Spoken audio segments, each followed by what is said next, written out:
Welcome back to Strictly Casual.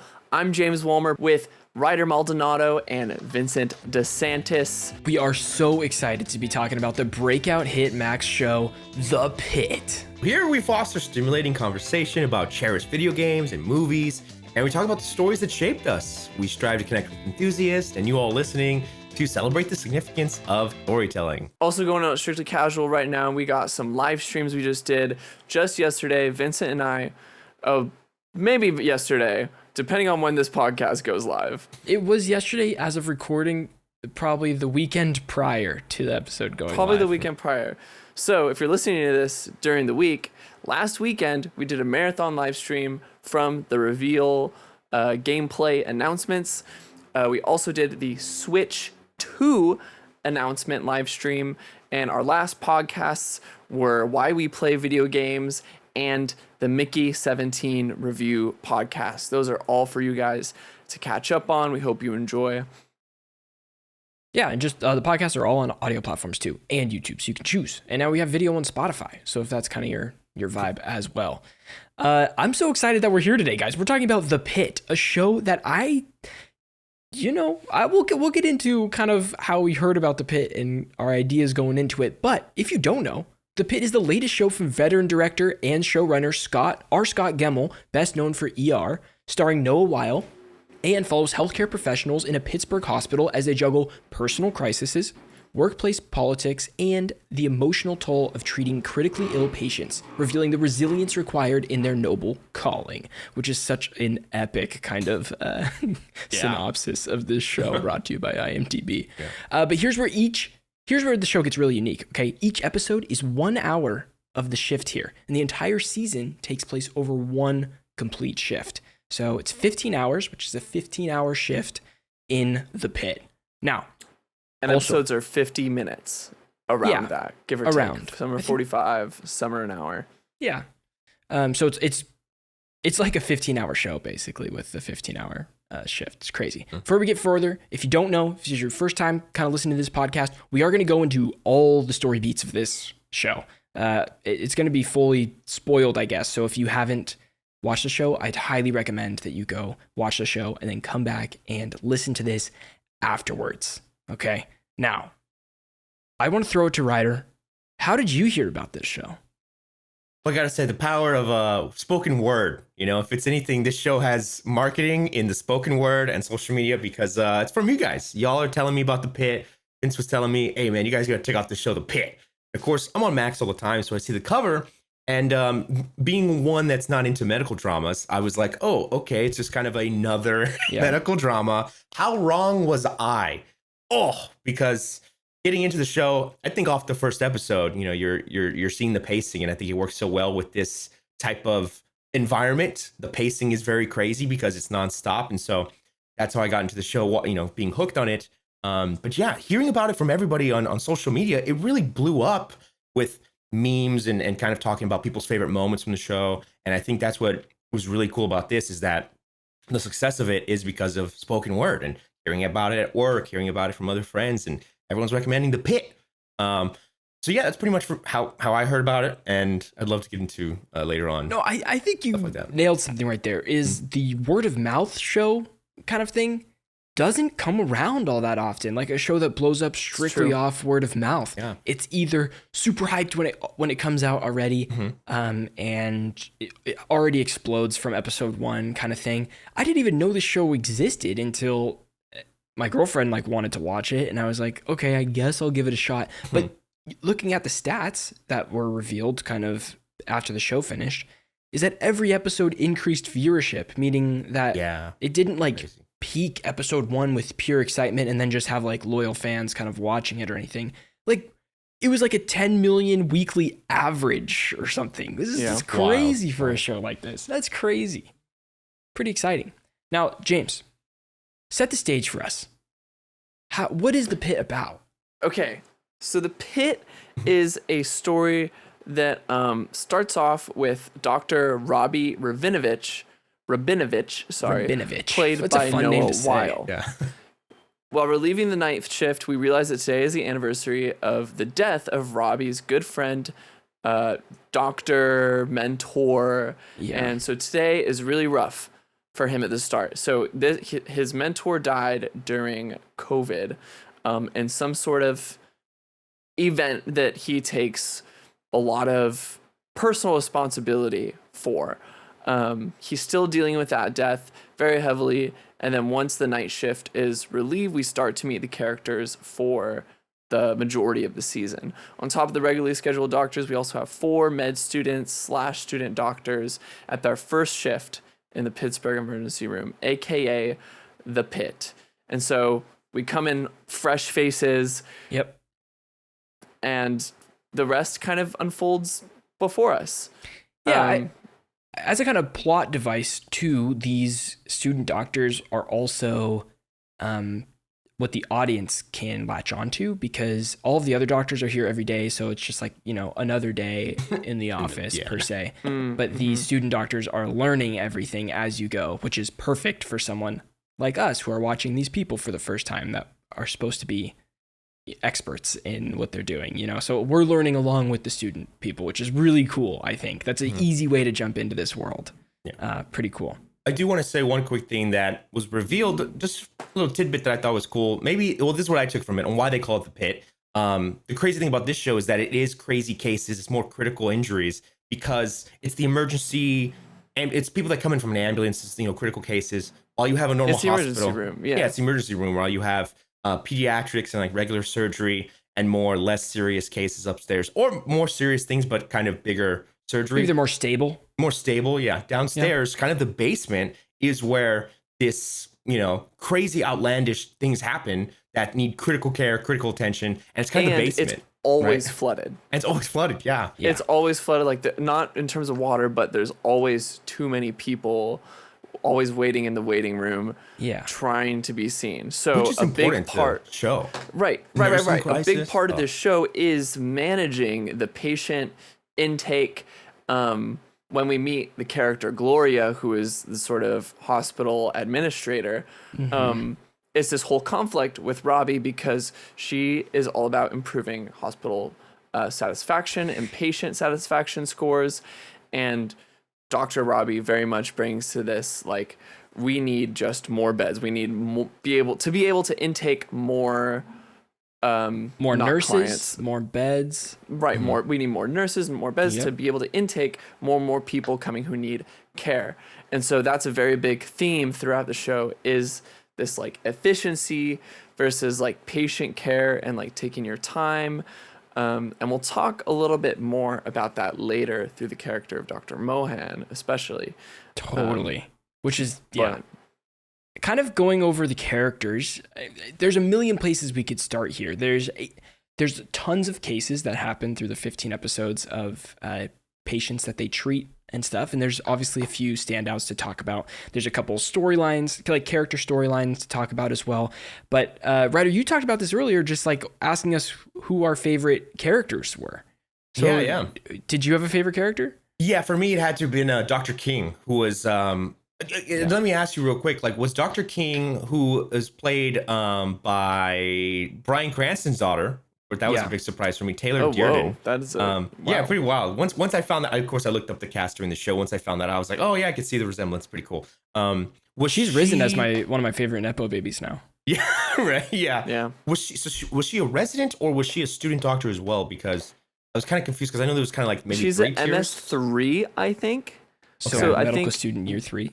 Okay, so a little more. I think that's what that is. I think it's medical student year 3. Okay, so for Dr. King, I loved just her character was so empathetic, very patient, and just kind of the little nuances of her upbeat nature and her excitement to be in this crazy environment. You see, it doesn't get diminished by the end, that excitement and joy to be there, but it's just kind of the gravity of what it's like being in an environment like the Pit.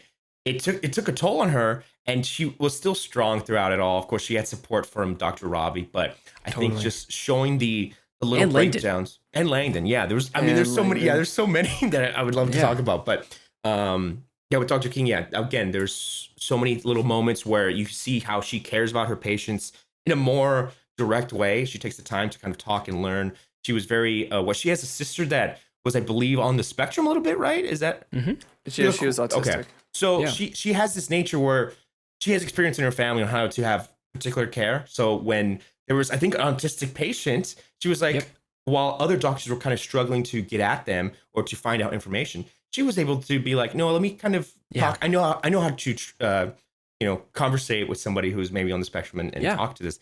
And so it's just this little care that every doctor, while they could all be geniuses, they all kind of have their own personal experiences that shape their relationship with patients, which I think is so cool. But I just think her arc on how she, no matter what, she was so strong through it. And I think that was like the greatest thing, because like as hard as this is, she's like trying to hide her sadness, her frustration, everything. But like sometimes doctors were like, it's okay to let that out, and she did, and but they still kind of supported her. It was nice. Was it Dr. Robbie or Dr. Collins who talked to her, and she was saying like it's really hard to be a doctor and feel really strong feelings.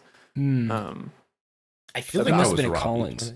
Oh yeah, it could be. Okay. Yeah. I'm thinking about that. Was that Dr. Collins? Do you think, Vincent? It could have been, but I don't remember exactly the. It was the moment outside. You're talking about. She was like leaving the emergency room, and she's like outside because she needs a break. I think it's in the episode 13 or 14. Might have been Dana then. And maybe it could have been Dana too. Comes out. But I remember whoever it was told her, was like, this is what it means to be a good doctor, is to not push aside those feelings. And that's, as you said, right, or like something she's dealing with for the whole show, is she has like these coping mechanisms that you see, like she's standing outside and she's saying, I'm bougie, ratchet, savage, or she'll the one I didn't get and I still think is really funny is she's sitting on the steps looking at a lava lamp on her phone. And I was like, a calming thing. Like something it to is. watch. Yeah, she has all these like calming coping mechanisms for herself, trying to, and I think that like it just shows her dedication to wanting to be a good doctor. I think there's also a piece here, okay, first of all, Dr. King, probably one of my favorite characters too. Like I was like brought to like almost like tears, I would say, at multiple different points in this. Like the way that she cares, right, for these people that other people are kind of brushing off or like being a little more short with and stuff. And that's like the self-fulfillment side of this too. Like I think this show shows that healthcare workers and professionals, I'm sure there are people there that are just doing it for a job and everything, but you can't just do all of this just for a job. You have to really love what you do. And it's a calling, right, to do this kind of thing. It's human. It's the most human job. Yeah, it's so hard. It is so hard. And I think Dr. King is a good she kind of represents this person that gets so much self-fulfillment and joy out of helping these people through these like horrible situations, and she keeps it so positive, even though inside it's even hard for her to do sometimes, but keeping it positive in front of these patients. And that like was so impactful to me while watching this show. So absolutely, Dr. King is for sure one of the best characters in this show. So I think that's a really good opportunity to potentially segue into another character, because I think that concept of your life as a doctor and like that being embodied through your work, it's not just a job, it is kind of a part of who you are. I think Dr. Mohan or Slow-Mo is sort of on that spectrum as well, talking about like her at the end of the show, in episode, I think it was 15. Where she's having this like adrenaline rush and she's like, okay, like next case, like what do we do next? What do we do next? And Dana is talking to her about like, and she's like, like I can worry about that when I'm done with my, I could worry about settling down. I can worry about like other things besides when I'm done just being a doctor. Like once I'm done with my program, once I'm finally, once I'm finally at I forgot what the level was that she wanted to be at. Because I think she was already a doctor, right? She was already. Yeah, she's a doctor. Yeah, she wasn't an MS. She's a newer doctor. She's a newer doctor. But there was a point where she was like, until I get here, I can't like deviate. I can't lose focus. And people need help. I need to stay. people need help, I need to save. But I mean, she was talking not even just in the terms of that day, but just in terms of her career. Yeah, big picture. And I think there's a fine line there between Dr. King's character, who understood her commitment to her family outside of work, but still allowed her work to deeply affect her, whereas Dr. Mohan is sort of fully encompassed in her work, and like her work is her full identity, and not just like she takes being the role of a doctor seriously, but that role is her entire life. Yeah. Her character is pretty interesting through the whole show, because you have a lot of these senior doctors questioning why she's going slow with a patient, or her methods towards a certain patient. And she's doubted a lot during the whole show, or questioned multiple times. And so this ending kind of or criticized too. Yeah, sure. And most of the time, no one's perfect. Most of the time she is doing the right thing and what's best for this patient. And so at the end of the show, kind of after the crazy 3-episode like finale that I'm sure we'll get into here in a sec. She's at this, she's buzzing. She's full adrenaline, cannot come down off this adrenaline. And Dana, who's the charge nurse, like she's kind of in charge of where everybody's at, all the patients, making sure that patients get seen by doctors and nurses, sending people, the brain of the operation, really. She really is. She's a total badass. She is like one of my favorite characters for sure. Totally. Dana has to have this conversation with Dr. Mohan, like, okay, the shift is supposed to be 12 hours, right? And so they're 3 hours past by the end of the show because of the events at the end of the show. And she's like, Dr. Mohan, you got to go home. Like, you're going to crash so hard after this adrenaline thing. And you do have that moment where Mohan kind of crashes. She goes to the bathroom and she's just completely breaking down. And she is so committed to the job, but also like her health is like not well in this moment. And that's a heartbreaking thing, because you know that if she could, she would stay. And she can't. Absolutely. She needs to go home, and she can come back tomorrow at her next shift, and come kill it. But that's such a good scene. Well, I want to switch to the festival, because you brought that up, and I think that's a big thing to talk about, especially with like Dr. Robbie, the main character. We can kind of get more into his crux, because there's Dr. Robbie and Dr. Abbott are really, I think, a little bit of the focus of these three. The finale is more of a festival shooting that happens, so it's a mass casualty event, and there was two things that really stood out to me. One, I thought it was pretty wild that there is like there's already a plan in place for events like this, which is kind of sad and unfortunate that they have to have that already, since it's such a common occurrence.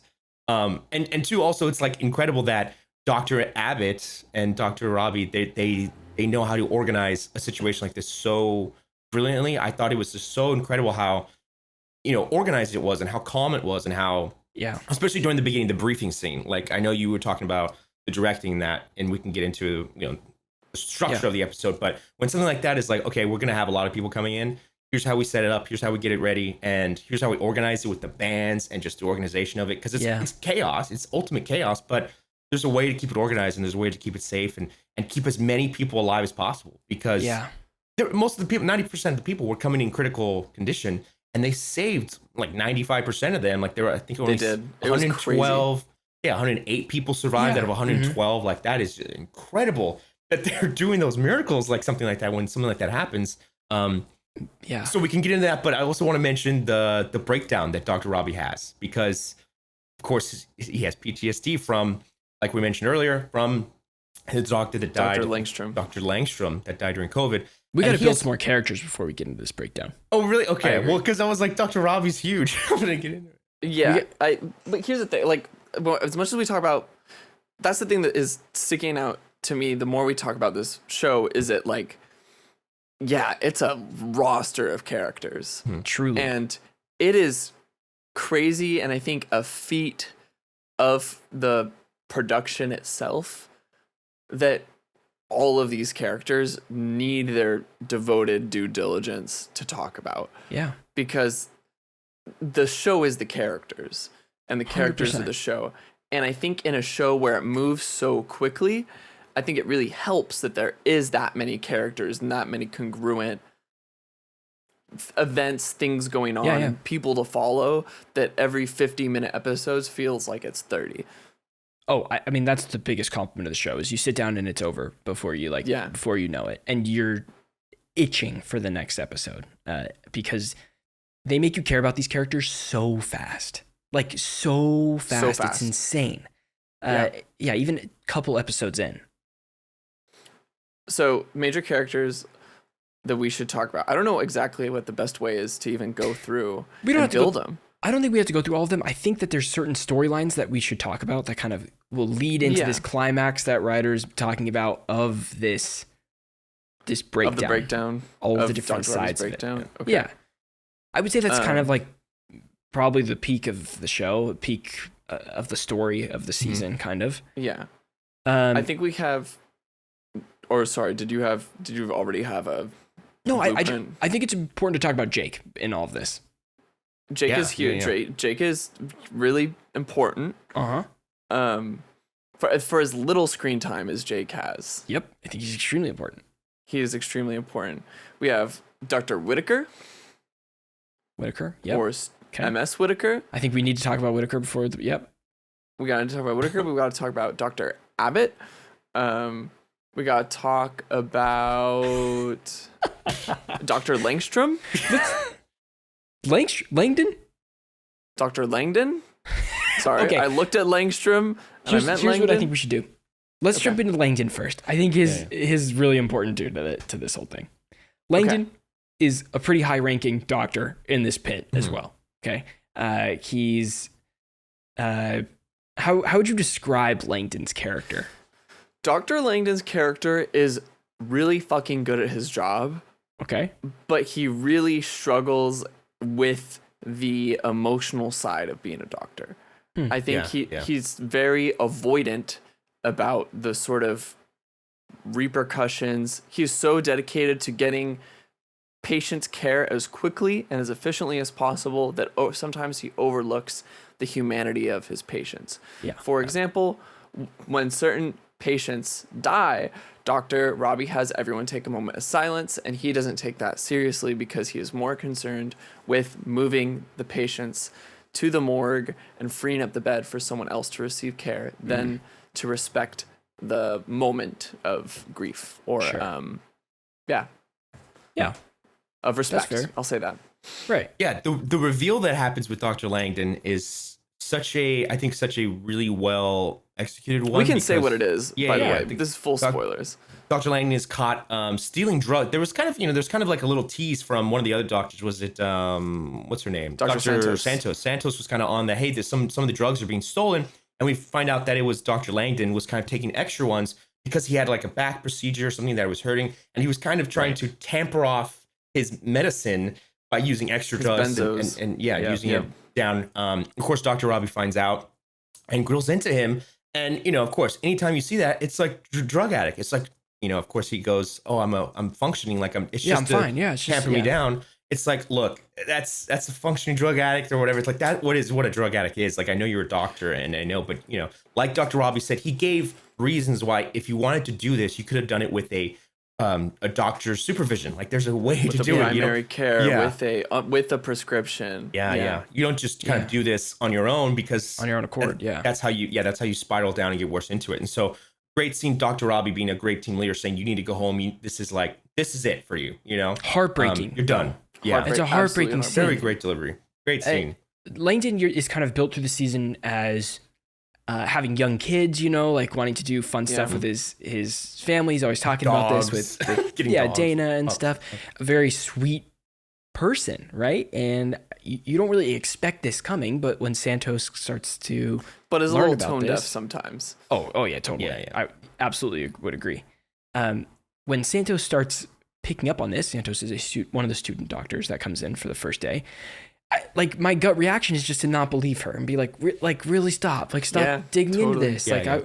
Langdon's the man. He's doing it. He's doing all this stuff, But she feels so strongly, and she knows that her hunch is right in all this. And my I don't know. Dr. Santos is a really interesting character as well. She's someone who I disliked majorly for half the season, and then really found a lot of respect and appreciation in the back half of the season, which is really great. But yeah, Langdon, he calls his wife at some point too, and they're kind of in a little argument, and there's all these hints through the season that other people know that he is struggling with this addiction during this, but as a viewer, you have no idea, and then the pieces like connect, like all at the end. Like you would assume that his wife knows based on their conversation, and there's a reason he can't do something or like go this weekend to something. Just pretty interesting to me. Yeah, because they don't show him like itching or like messing up like he's not messing up at all. Like he's like functioning. Which is what he says. He says, "You know what I can do. Yeah, I'm not an addict. You know what I'm capable of." And I think that's a more realistic scenario. Yeah, I wouldn't know, but as a doctor, like you're right, and I think I think the theme of addiction is something that pops up throughout the whole season. I don't want to stray too far away from the character conversation of Dr. Langdon. Keep going? Yeah. You go. No, you go. I can keep going. So for example, I think like other examples of like perceived addiction. So for example, there's a patient with sickle cell disease, and she is perceived as being drug seeking because of her outbursts. And because she's in so much pain that she is like writhing and yelling. And so Dr. Whitaker jumps to the conclusion that she's drug seeking, whereas Dr. Mohan, because she is knowledgeable and because she's read up and done research on sickle cell patients before, she knows the signs of sickle cell. And she's able to approach that with empathy. I think Dr. Whitaker is actually a really good character to embody this theme. Because of that, he has that sort of misstep. But then we get to the Kraken, who is this patient who comes in on Dr. Abbott's shift, or the night shift. The night shift from the previous night before we get into the first episode. And Dr. Abbott is like the equivalent of Dr. Robbie, just for the night shift versus the day shift. The head doctor. Right. He's a veteran, and he learns a lot of his practice in the I don't know what you would say, like military medicine. I don't know. Yeah. Military medicine. There you go. And so Whitaker, going back to Whitaker for a second, the Kraken's this character who has been on sedatives, but then sort of like, I want to use the word awakens. And I mean, he goes crazy. Screaming in pain, like, and all this stuff. Whitaker has to go in and sedate him again. Then they finally have a conversation about, like, this happens because he goes through withdrawals from his medication that he actually needs. And he has no way to get that.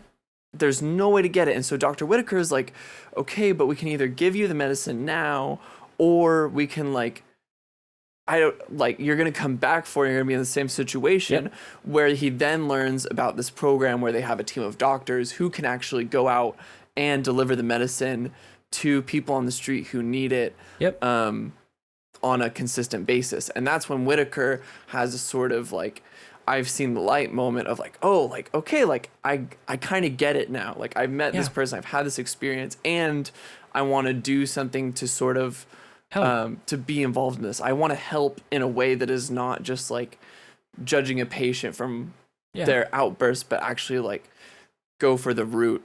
He volunteers. He volunteers. One of the social workers, which is also some of the best characters. Kiara in this. She kind of organizes the doctors to go out and gets the locations of all of these patients that need these medications. And I mean, keep in mind, this patient, the Kraken, on quotes, like peed on him, on Whitaker. And so he went from like being completely angry at this person to realizing like how he can actually help them more than they can get helped here at the hospital. And it's a really cool thing. Yeah, I think you're right that it's showing these different sides of these patients that are dealing with these things through the doctors. And the judgmental aspect always, well, not always, for some of these characters comes first. And it's not like when you're watching it doesn't feel like wrong. You're like, oh yeah, well he peed on him. He's like total drug addict. Like, that's kind of like the gut reaction, realizing that like I mean, there's a lot that can be done, like, for these people. It's a cool kind of realization throughout this show. Right. And there's the other side of that too. Sorry, Ryder, I see you waiting to jump in. And there's also that other side where you can definitely, like Dr. Mohan tells Dr. Whitaker, you could really tell the fakes from the people who really need the help. And one of those people was this guy from New York, and he was really saying he needs morphine. And that's the only thing that'll help him with his pain. And he keeps saying, oh, he's never used drugs. He's never done any of this stuff. But they eventually, they give him something that helps with opioid withdrawals. And it helps him. And so they have to have this conversation with him about, getting help. And he's not willing to take it. And he basically says, fuck you, and leaves. And that's the crazy part, is that, a lot of these cases don't necessarily resolve. And that's just that's just how it goes. Yeah. I wanted to mention the social workers. We were talking about them a little bit. That was a cool aspect of this show that I thought that they highlighted that I didn't really know. Me too. Really existed. And just kind of the concept of talking a lot through a lot of this stuff, because, anybody dying or going through a horrible case is very hard. And I think having a social worker in a hospital is great idea. And I'm glad that that's the thing that exists, because I don't really, I haven't experienced that. But there's so many different moments, of course, two parents, they have their son that overdoses on drugs and dies. They have the social worker come talk about that. And that's a cool moment. That was a rough one for me. I know we're getting into that. There was also a moment with a young son who was going through a lot of depression, a lot of potential harming to other people, right? I'm sorry how to word that. Potential, there were some threats that he could maybe be harming. Potential violence. And of course, getting the social worker involved, and then talking through it. Basically, or you can say ideated even. Ideated this thing that could be potentially harming. And then, of course, how social workers during that mass casualty event, how social workers are the ones responsible, kind of linking up patients with people that don't know, hey, where's my mom, where's my dad, I don't know where they're at, and it's their responsibility to do that, which is oh, you don't even think about that. How would you find somebody you don't know? There's so much chaos going on. It's their responsibility to take care of that. So I thought that was nice, how the concept of social workers, but also talking through cases, talking through things that was a cool theme in the show, where it's okay. It's okay. Let's talk through it. Let's work it out, and that's such a nice way to show it. I think that's such a great part of the show too, is the doctors can handle a lot of the medical stuff, right? That's their job. And that's what they're there to do. But they know when they hit that moment of okay, this is beyond, there's professionals here that can help you with these. Learning that. Sure. I'm thinking of this is a key part in. Sorry, am I hijacking your point, Ben? Keep going. No, this is a key part in Victoria's learning as a student doctor. There's a moment in which there's this Victoria, doctor. It's the surgeon's daughter. Oh, the surgeon's daughter. Okay, surgeon's daughter. Javadi. I forget her name. Javadi. Dr. Javadi. That's their last name. Crash. Crash. Poor girl fainted seeing all the blood. Dang. Dr. Javadi overhears this conversation. Dr. McKay is dealing with a patient who she suspects is unhoused. Yes. And she came in for a hand burn because she was trying to make s'mores on a sterno, which is if you don't know what that is, it's a metal thing they use to keep serving plates warm. Or they use them sometimes in camping stoves and stuff like that too. So she burned her hand on it. She's in there, and so she's talking to Dr. McKay about hey, I've been really struggling. She used a different address for her kids to get into a better school, and Dr. Javadi comes ripping in out of nowhere, totally out of left field. Hey, if you're struggling with houselessness, we have resources for you. And Dr. McKay is what the fuck, and the patient is totally I don't want your fucking help. Don't even. And that's the thing. She leaves, and Dr. McKay is she'll probably never come back. So to go back to what you're talking about is one, a lot of these cases never get clean resolutions. Sure. Second, it is learning where your line is in terms of helping a patient, getting the help they really need, and navigating that perception of where that line is and where you can step over. That was like further kind of shown through the boss and employee relationship that was happening, where there was kind of signs that this employer was harming or maybe doing something to their employee. The human trafficking the case? human trafficking thing. That was wild. And they didn't have any like really like concrete evidence, but McKay had seen all the signs of this before. A lot of these don't have a lot of concrete evidence. It's really it's really tough. You see what you get, and you see what they're willing to tell you, and that's about it. If they would like help, if they don't want help. Even the one case about the little girl who's being sexually assaulted by her father. Santos. Oh my God. And that whole case, like, I can't remember, did that ever get resolved? They left, right? Like the mom. Nope. Because the mom was poisoning the husband, right? She was poisoning him a little bit. Yeah. So I think they transferred hospitals. They transferred. Yeah. Oh wow. Yeah. It's just not like perfectly resolved. Yeah. And then so many things. This is actually a trend that starts with the mom, Teresa, and her son, because Dr. McKay steps in and is like, we need to call the cops. Like, he might have plans, but we don't know any. Like, I think he doesn't know anything. Dr. Robbie doesn't know any sort of thing, and so he has to decide whether or not to take action on this kid without all the evidence, and that's just something they have to do. I think that's also representative of just them, like, medically, like they have some of the tests they can't run, so they have like three options of things to do, and they're kind of like talking with each other, like, we don't really know the best one. Like, that's okay, you know, a case that's similar to this one, so that might be the right call. Let's do it. And then it doesn't always work. Like, that's the crazy part. It's not like there's just a textbook and you can go to like, okay, this is chapter 4C. Okay, broken pelvis. 3. This is what you do in the event of a broken pelvis. Like, you do this, and then you do. Pelvis is broken, but it's punctured as this, and it's done this. So we can't do this to this. What else can we do? And it's hemorrhaging, and there's blood everywhere, and we can't see, and we And you can't breathe all of a sudden. Why? Yeah. Like, figuring out why can't he breathe. Okay, he has broken pelvis, but why can't he breathe? Trying to make the connections. Like, another crazy thing that blew my mind a lot in medicine in general is that there were a lot of essays and stuff about experiences like, hey, this was a wild once in a lifetime thing that I did. And doctors, it's their responsibility to kind of do the research, read up on these articles to say, well, that happened there. Let me utilize this method and just try for this. Like, the guy's going to die either way. I need to do something that could be seen as crazy or outlandish that they take from another case. And that's kind of practice of medicine. Doctors, it's like, look, let's just try stuff out, especially in emergency medication. You're like, write it down medicine. And put it out, publish it, right? Publish an article on it, right? Crazy.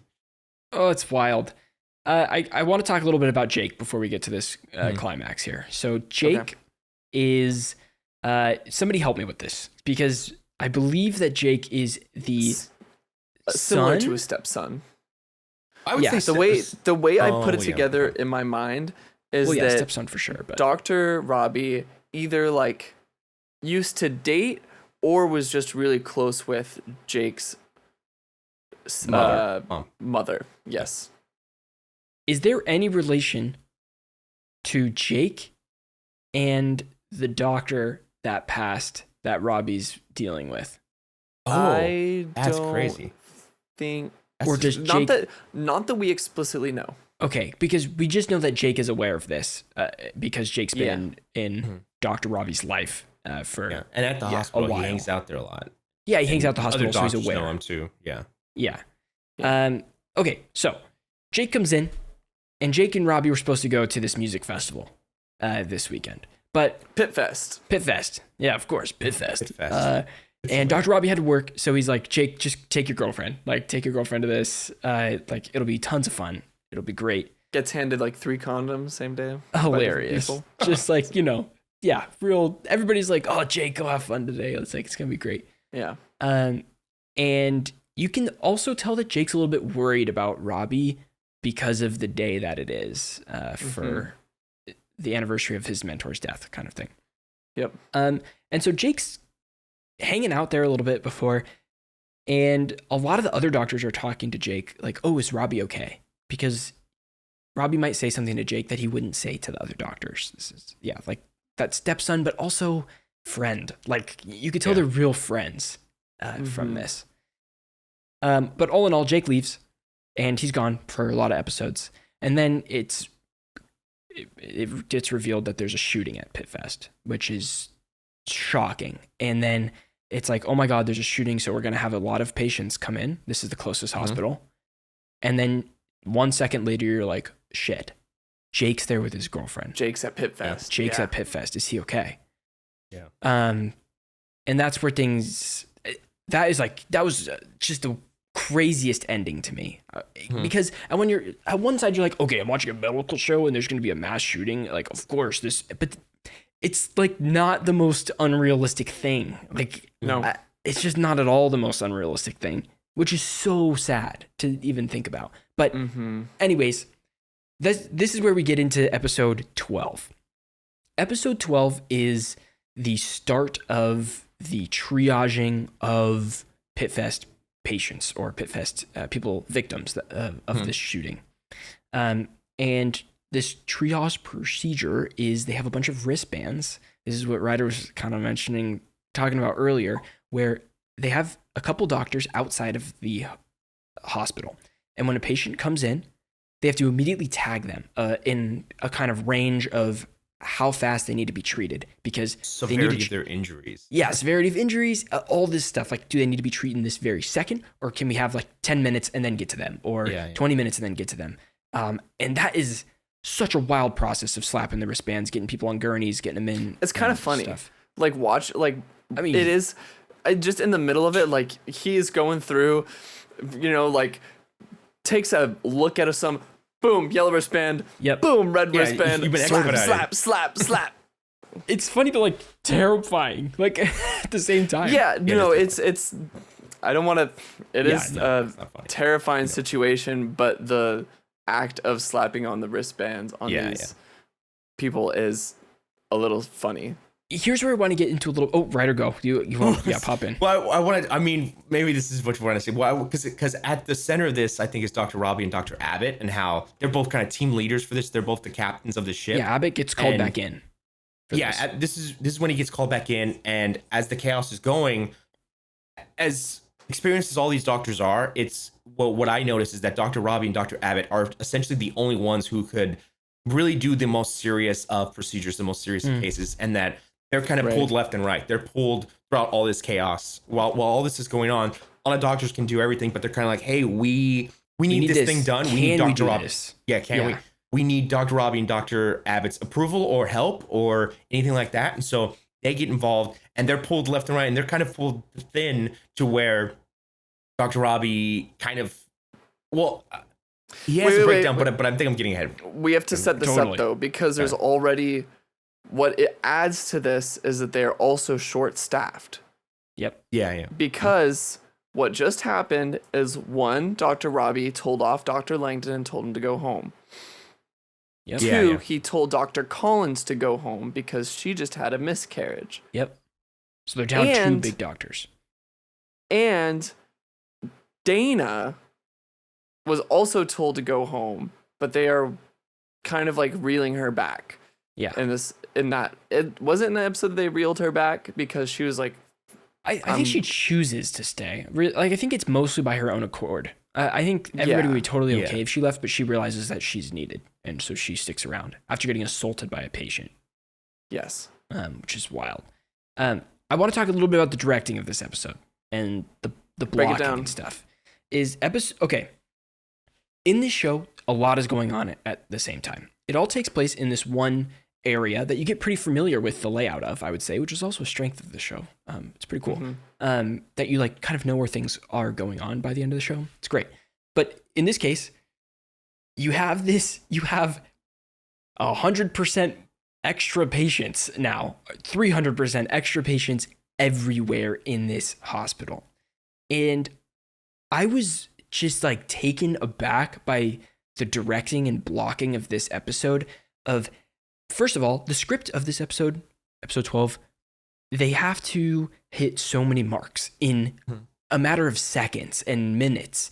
And they use long shots in this show. The camera's moving so fluidly during this. In conversations, they use a lot of cuts and stuff, but while Dr. Robbie's walking one way, the camera will follow Dr. Robbie, but then, Santos is walking this way. And we're following back Dr. Santos down into a patient. And then we're up, and that's Dr. King working on a different patient. Yeah. And it's so fluid, and it adds to the intensity of this, because you could cut all you want. And in my opinion, that in the same way, is a weird parallel, but like fight scenes, for instance.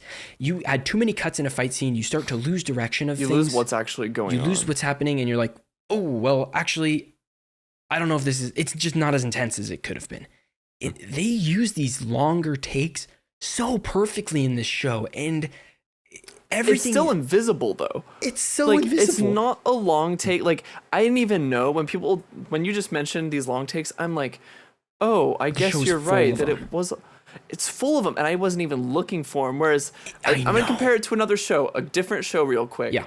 But if you've seen The Studio, another new show that's trending right now, a lot of long takes, but they are very obviously long takes. It's very obvious they're trying to do a visual thing with the long takes. It's walking not and talking. Invisible.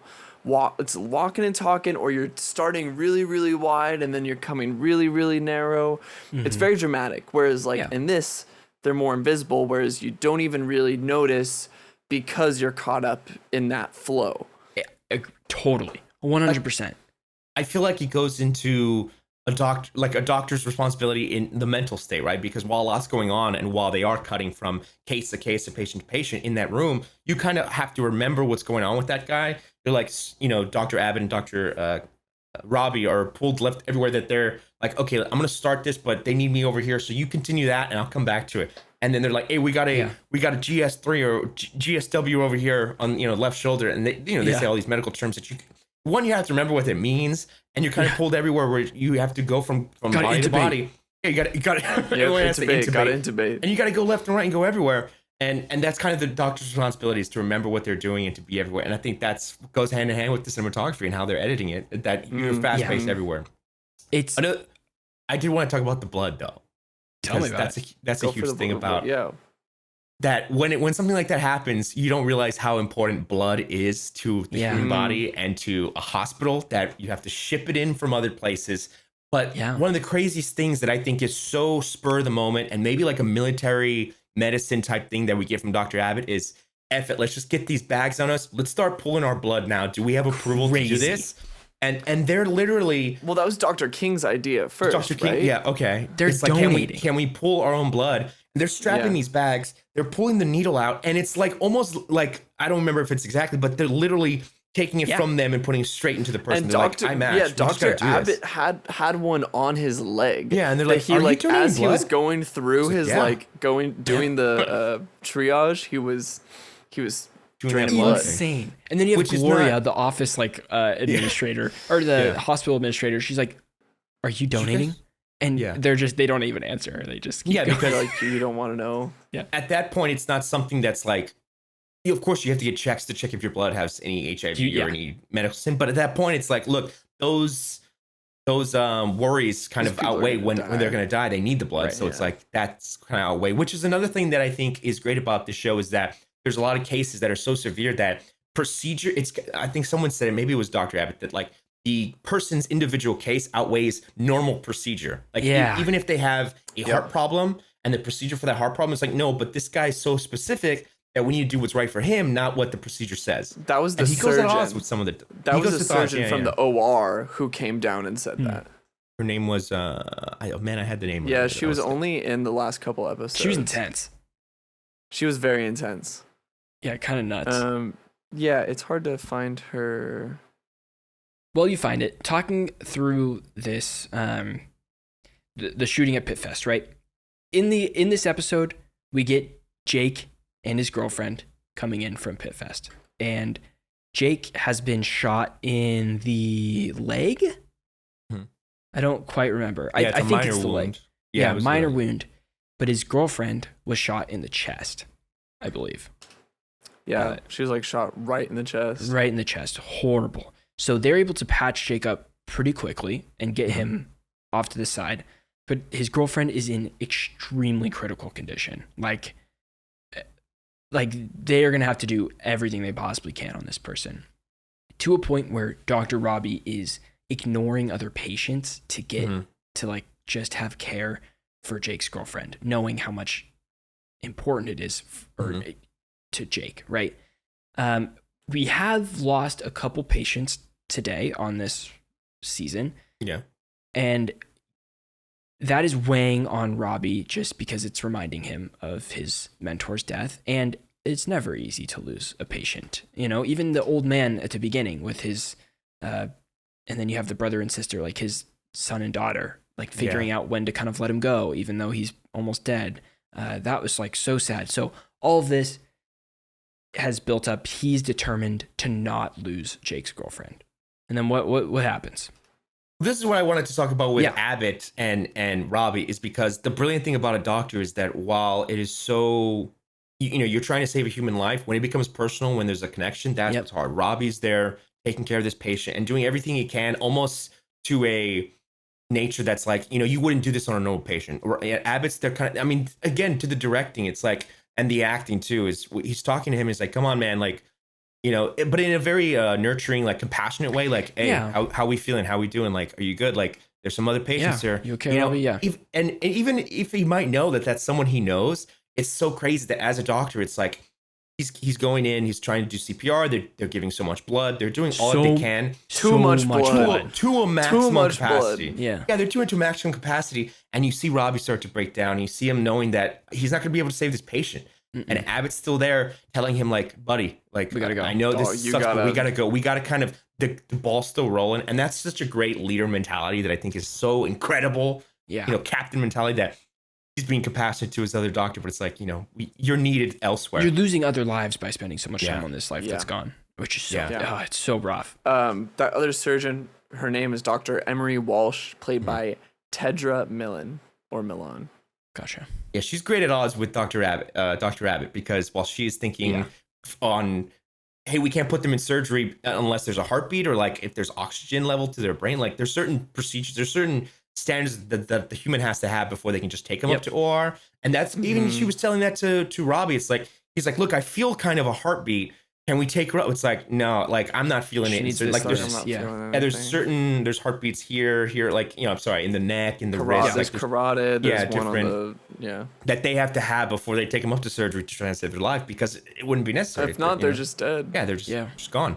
Even if, and that's what's cool too about the medical machinery, is that, you know, as you're pumping the heart, just a little detail, that as you're pumping the heart, you're hearing the beat of, it is cool. Physically, I'm like, that's incredible how you're hearing the beat of the heart, like a beep, beep, beep. You're hearing that as you're pumping the heart rate, and then you let go, and you're like, is it going? Is the heart move? And it's like, that's what's tough about it. But he breaks down because, well, there's multiple things on what the breakdown, and that's what's tough about a, you know, person's death, is you have to first live with the person passing, and then you have to tell the parents. He had to tell the parents, and he had to tell Jake. And being someone so close to him, how does he go about it? How does he go about telling Jake? He takes him to a private room, right? It's a private encounter. Do you want to talk about? Yeah, he goes to show Jake Leah's body. Yeah. And just basically he's like, I'm sorry, like, we did everything that we could. And I think a part of Dr. Robbie in that is, I think, why he did so much to try and save Leah was that so he had full confidence knowing they did everything they could. Yeah. So that he couldn't tell Jake that there wasn't something else they could have done. Like, they could have done one more blood bag. They could have done something else to try and save her life. That, like, they really ruled out all the options. And Jake's response is, I mean, it's tough. One. Jake takes, it's terrible. He takes a stance of, I mean, obviously not accepting it at first, being like, wait, there's no way you save so many people. You couldn't save her. Did you really try everything? Like, that sort of stance. And Robbie's like, I mean, I tried everything I possibly could. Yeah. Even to a point of, like, saying that you, like, just, he antagonizes him, saying you didn't do everything you did. He blames him for her death and stuff. And Jake, like, leaves the room, hobbles out of the room with his shot leg, like, just crying. And this is Noah Wiles, like, swan song, dude. It's just oh my it's the gosh. performance that should especially get him an Emmy nomination. And I think we'll give him hopefully a win. I mean, that's me saying, but it's an incredible performance of real breakdown, real sadness, real shock. Yeah. But there was something in there that wasn't just like I'm sad about this moment. It's just it's the buildup of everything that's been happening. It's having to tell It's a volcano, it's the volcano. It's the PTSD from those cases during COVID that he had to deal with, and finally, having someone so personal break down is what hits him in a way of I can't do that. Like like any human would, like any empathetic person would. It gets to you, and the breakdown happens. He's there in the room. He's crying. He's kind of built himself as the. We haven't really talked a lot about Dr. Robbie's like as a doctor yet in this episode, but he's such a like lovable person, first of all. Yeah. And so supportive of all of his doctors, and also like feels bulletproof. He feels like a person that you could send him in any situation and he'll figure it out, whether it's the medicine part or the emotional part or whatever it is. He just makes the right calls at all times. Like he never made a mistake at all that whole day. Like every call, like when it was something a little more off the wall, something more experimental, like every single time he's like, we're going to do X, Y, Z. Every time it worked out. Because you can tell that he puts that burden on himself. Like you can tell he works so hard so that Dr. Langstrom doesn't happen again. Yeah. So another, I mean, as you know, that and then this continues on to another episode to where he's found by Whitaker, another doctor, and he says, "We need you. We need your help. We need you to come back out there." And I think the way that Dr. Robbie deals with this is kind of a normal reaction where this breakdown that he had, he feels like he failed and he feels like, he let everybody down. And that comes through the final couple episodes. Dr. Adamson. It wasn't Dr. Langstrom, Dr. Adamson, right? What? Who are you talking about? Who are you talking about? I'm sorry. I feel like I've been saying the wrong name of the doctor who is the addict, the guy that had the addiction. No, that's Dr. Langden. Langden, yeah. Oh, Langstrom is the doctor that passed, like from a. But that's not. I don't think that's his name. Oh. Keep going, Ryder. Keep Dr. going. Langstrom is from Invincible. Yeah. Okay. My fault. It's okay. I totally forgot what I was saying. Fuck! Sorry. Oh, Ryder, you were cooking. Okay. You were cooking.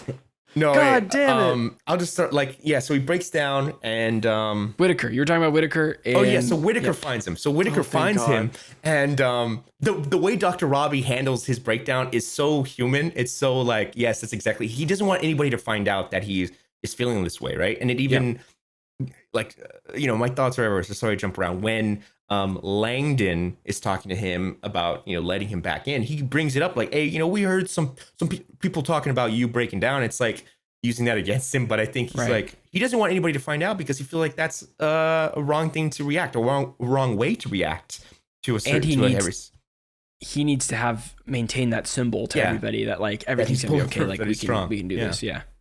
Could I go to the end? Of course, we can come back, but with Abbott. A great thing that I love about this show that when I saw it on social media, it was like, oh, I didn't realize that connection. When the show begins, episode 1, Dr. Robbie sees Dr. Abbott on the roof finishing his night shift. Yep. Again, just beaten and destroyed and feeling so, just devastated, defeated by the case. And, there were hints of depression and sadness, of course, as one would, dealing with all this death. And so he's on the roof and he's kind of get the hint. Oh man, is he having these thoughts? Is he, whatever. He's just kind of looking dwelling. Down the ledge. It doesn't have to be, like he's gonna jump, but he's just kind of looking out and thinking. And Dr. Robbie's there like, hey man, talking it up with him, about to start his case. And they have this like, yeah, I'm good. And he helps him out. He talks him through it. And they it's like he's gonna jump. It's like he's okay, yeah. I mean, because he says I didn't also remember if you jump on my shift. Oh, you'd be a real asshole. Yeah. So, the fun banter to talk him off of that. And that comes back. So when we go to the ending, when we're going to the end of the season, Dr. Robbie's, again, he had to tell the parents about Jake's girlfriend's death. Yeah. And that was another moment, another nail that just hit him hard. Oh my God. He closes the, which again, directing the scene, we've seen so many times where he's talking through the parents and we don't need to hear him. Yeah. We don't need to hear him talking. We know exactly how he's going to tell them. Yeah, just like he told the other ones. Yeah, he goes in the door closes. And then he comes back out and you just hear the crying, you hear the sadness. And that moment is when he walks up to the roof. You see him walking up and you're like, oh man, now he's feeling that way. And then Dr. Abbott is the one coming up to Dr. Robbie in the end and kind of talking him through it. He's yapping away and telling him, trying to talk him through it and do the best he can to help him feel better about this and feel better about the day, and telling him, hey, like, it's okay that you broke down for 30 seconds, a minute? Like, that's human. You saved so many people. You were strong out there. You rocked it out there. He says, you rocked it out there. Yeah. And I think that's just telling him how these doctors come back, and because they rely on each other. He said it's in their blood, it's in their nature. I just thought that was so great that these two doctors have such a reliant bond and a brotherhood that they will be on each other's backs and help each other out, even when they're feeling the same feelings. It's incredible way to show it. So good. I feel like this season of The Pitt, first of all, I thought this was going to be a miniseries. I didn't really know that it was going to have like another thing. And I was kind of more interested in that. That kind of sold me more on the show, thinking that it was just this and that's it. But I was still very happy with kind of how this season wrapped up. There's a lot of things that are unresolved, such as Jake is still mad at him. Like, he tries to have one more conversation with Jake. The rats are still in the office. There's still rats! Of course. A lot of patience still to help. Like, it's kind of an endless thing. But the characters themselves all had such great arcs that I'd be okay if it just ended, Like, I don't know. Did you guys feel like unsatisfied by anybody's, like, where they left anybody's character here? Or any standout characters that you thought? I felt like great? I thought we were going to get more wrap up with Dr. McKay.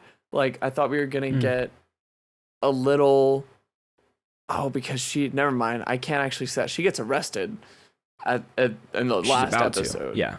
She's about to. Wait, they stop it though, right? Stop, they say, you come back tomorrow, resolve your stuff tomorrow, take your day off, and so I guess go to the court. Yeah, never mind. I think I liked pretty much everybody's, even like Dr. Langden didn't get a. The last thing we see is Dr. Robbie says "fuck you," and then he's left off by himself, and we don't know. I wouldn't want them to like dap each other up and be like, no, Dr. Robbie would be like, we don't coming in. We don't see him after that. Yeah. We don't know what he's doing. We don't know if he's like going home, never gonna come back. Like, that's what we imply, because Dr. Robbie doesn't ever want to see his face again. Sure, but we don't know what. Yeah. Dr. Robbie absolutely wants the best for him. But or Dana. Yeah, Dana, she wants to quit. We don't know. She talks about quitting. We don't know if she's going to quit. Yeah. The thing about storytelling with shows is that, while, like, you could say a lot of these characters had unresolved issues, but you can kind of imagine, she goes to, Dr. McKay goes to the court the next day, Langdon gets his help and everything. But yeah, like, when it comes to arcs, I think that each character had their arc where they started somewhere. Even like Victoria, I think that, in my head, at least, when she started, she was trying to really show herself, prove herself, especially to her mom and the other doctors. This is the young girl. And by the end, while everybody kind of was like overwhelmed and thinking about the day that they had, I think she was more of like, oh my God, maybe this isn't for me. Like, I felt like she had a look of, I don't want to do this. I might not actually be into this because of how serious it was. And I know that she that might day not was, return. Yeah, she might not return, which I know that day was a very particular day. So it's like, don't take that day as what happens every day. Like, even Dr. Robbie said, I can guarantee you it will be easier than that. Totally.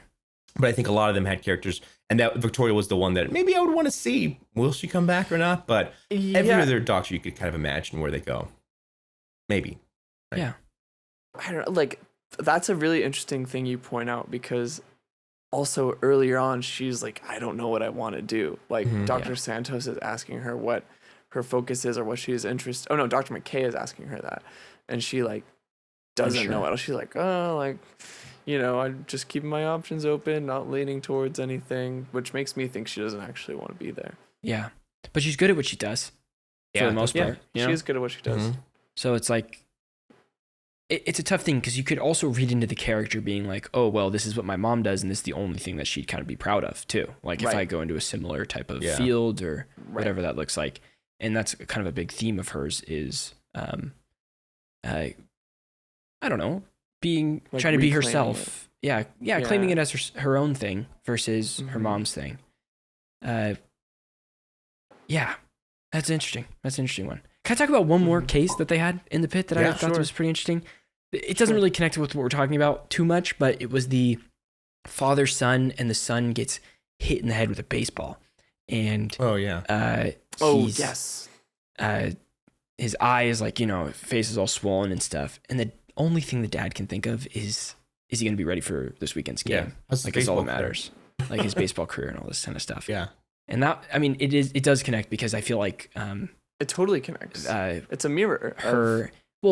A mirror, and Dr. I can't remember her name. Givaldi is like on this case too. Givaldi. Yeah. Sorry. I don't know why that name is not sticking with me, but Givaldi's character like just straight up says to the dad, like, be there for your son. Like, he's been injured. Like, who cares about the baseball? Like, just all he needs is for you to be there for him right now. He's gonna lose his eye. Like, don't you care about that? Like, potentially, right? I feel like that to me was her big turning moment of like making this her own and not just kind of listening to what other people are telling her to do. Just like, I don't know, it's good stuff. Yeah. For me, it was the measles case. Like, the boy having the measles and kind of not the parents not wanting to do the spinal tap. God. Oh God, yeah. Because, and like from my point of view, and then I turn to my mom and I tell her, yo, if there's a doctor that says you need to do this or I'll die, you better, like, of course she's like, yeah. It's like, you do it. You do whatever the doctor says. I trust the doctor no matter what. Like, do that spinal tap on me. You tap my spine. And so I love how Dr. King was like, I'm totally, they finally do the spinal tap. Yeah. She's getting the fluid from the spine. I think it was fluid. Yeah. And while the mom's getting mad and saying to stop, she finishes a procedure and is like, I'm done. And she kind of has a smirk doing it. And I was like, that's great how sometimes you might want to go against a doctor because you're freaking out about what your child is doing. But it's like, I mean, what's happening to your child? But you gotta sometimes do what the doctor. I mean, not sometimes. You gotta. I think you should always do what the doctor says because they want the best interest of a patient's health. Like, they don't want to kill your child. Yeah, that's the takeaway. Yeah, is listen to the doctor. Yeah, we're not trying to kill your child. We're trying to we're trying to help survive. Them. Yeah. Is there anything else from this season that you guys want to kind of talk about before we start wrapping things up? Do we think it's like significant, like talking about Whitaker at the end of the show? When the reveal that he's houseless, and I think like because he's a doctor, he's going to medical school, and I think, man, if you're like he's smart and he studies hard, but for a lot of people, college is just expensive, and and he comes from a small town too, which is why Santos kept calling him Huckleberry. Maybe money's not all there, and so it makes total sense that like this guy's struggling monetarily, but he's an incredible doctor, and that's just the reality. Some students out there that they're trying to do. Medical school is probably the most expensive school out of everything. I wouldn't say anything else. So that and law school probably are the top two. Yeah. So what is it? It's like that and law school, but with law school, like it's pretty much guaranteed that you're going to be making money. Oh yeah. After that, whereas like it's not really the case with medical school. Different parts of the country paying different stuff. Yeah. Yeah, and I also think this is a really great redemption moment for Dr. Santos, who throughout the whole season, we're all like, you're an asshole to everybody. Always. Where's your compassion? Where like that is her compassion moment when she goes to Whitaker, someone who she's time and time again has made fun of and is finally like, hey, like I actually am going to look out for you when you need it. I've got an extra room. Like, come just stay with me, which is really sweet. Good stuff. Very, very sweet. For me, if anything, the two big things about this show that I thought were incredible were one, when there were serious cases and sometimes you needed to do something, doctors use unorthodox means. And I think about the one guy who had internal bleeding in his head that I forget which doctor was it, the one who had the break, what's her name, that she just put a drill in him. And it's not really a drill that you would do something like that. Dr. Mohan. She's like, you know what? F it. We're just going to do this because you just got to do it. Right. And of course, the blood bag scene is like, doctors got to be doctors. Just blood, put a needle in my arm. Let's give these guys blood. So that's one thing on how incredible doctors are in that case. And then also how talking through your issues. I mean, that's such a good moment that's such a good topic to anything you're going through, talk through it and have support from other people. I think that's an important thing in the show that I'm like, yes, glad people are seeing this. That's okay to talk about it. You got to get help. It's okay to have issues. It's okay to, everybody's going through stuff. They do treat it. They treat it equal with the with the physical stuff. With the physical stuff. Yeah, exactly. Which is so cool. But even like doctor to doctor stuff. Like, you know. Doctors are human too. We didn't talk about Dr. Collins that much, but Dr. Collins and Robbie's conversations at the end of the thing before he sends her home is such an important dialogue Is scene. Collins the... She was pregnant. Miscarriage. Okay. Yeah. Was she with Robbie? Like, just quick. I'm just. Yeah, they were one together. point, Yeah. They were together. history, Okay. Yeah. Yep. And she's been. It sounds like she's been trying to have a baby for a little bit.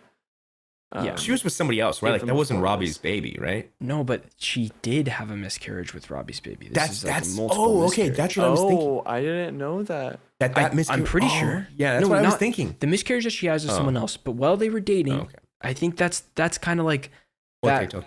That's that moment is saying that after they broke up, she found out that she was pregnant and it was a miscarriage with his baby too. Okay. This is Wow. That's why this miscarriage was like even extra devastating is that she, she's looking forward to this. Obviously looking forward to this, but like second time. Sad. Yeah. I hope the show gets all the Emmys. I hope it gets Emmys. Hope it gets recognition. I mean, it already has recognition from the fans. Yeah. Let's see how I'll tell you guys that I have not looked forward to like watching a week-to-week show this much in a really long time. And I know I didn't watch Severance, so I understand that was like a recent one. Yeah, that was another trip. But telling people, "Hey, you guys watching the Pitt?" that was a highlight of my day.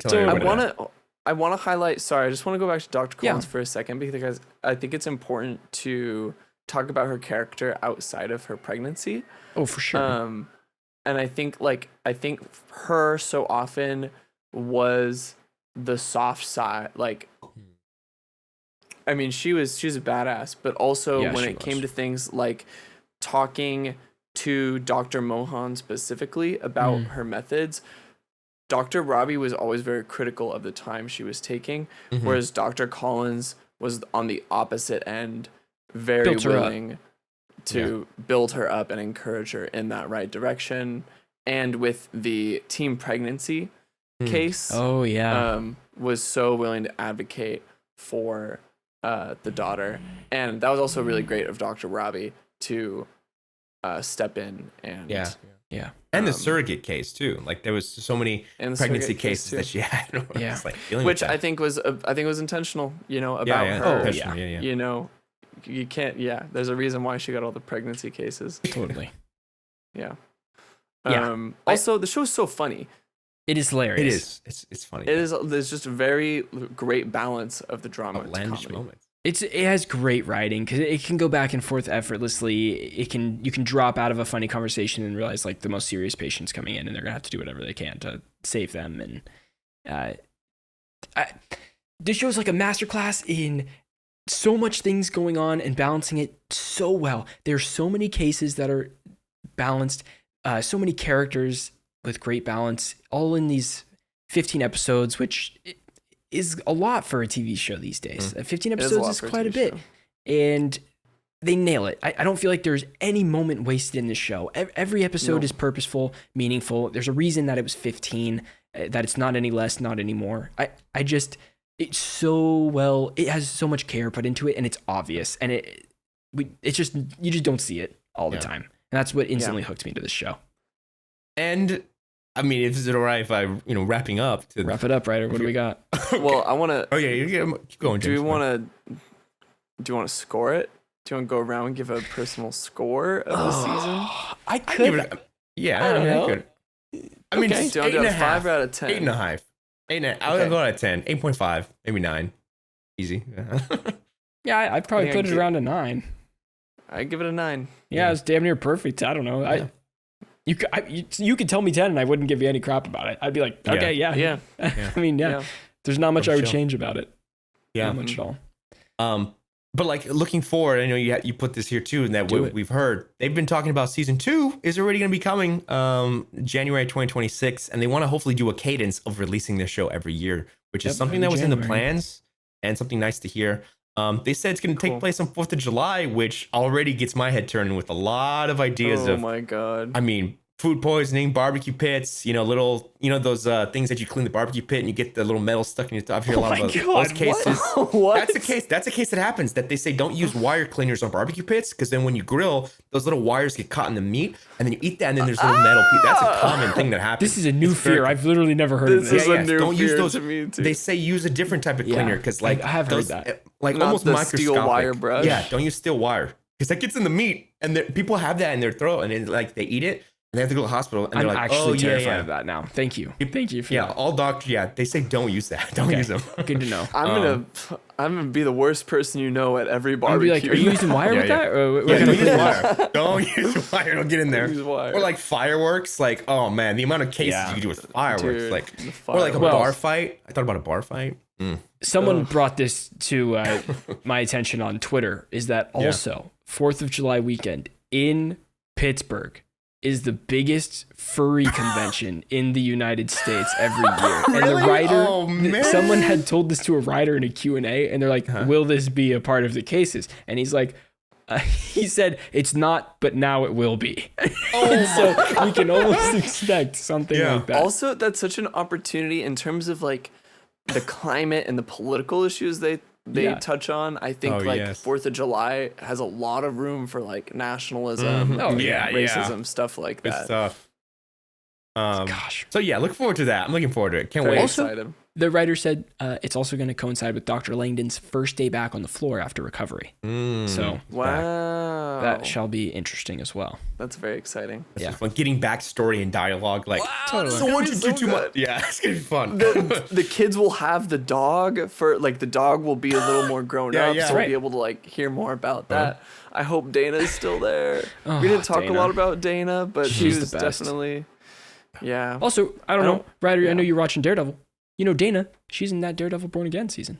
Oh, that's right. Yeah, I saw her. And I was like, oh, Pitt. I was like, oh my God, Pitt. You're so much better in the Pit. It's crazy. She's yeah. Well, she has a tiny role. Yeah, it was tiny. It was like 30 seconds. But if you want to talk more about the Pit, because there's so much to talk about, hop in our Discord, because we're chatting about the Pit, we're chatting about Daredevil, and a lot of other shows and movies that we're watching, and games that are coming out, because we're keeping up with all the games. And it's almost this. I mean, I'll probably be saying it every episode, but the Summer of Games Fest is upon us. The Summer of Games, we're here, is upon us, and it's eclipsing. Yeah. We'll probably be watching it, catching up on it. I'm excited for our next few podcast episodes, guys. I'm real excited. Yeah, we got some fun plans going. Jump in our Discord. We'll tell you about them. Yeah. All right. Thanks for listening, everyone. Appreciate it. Thanks for listening. We'll see you on the next one. Bye-bye. Bye.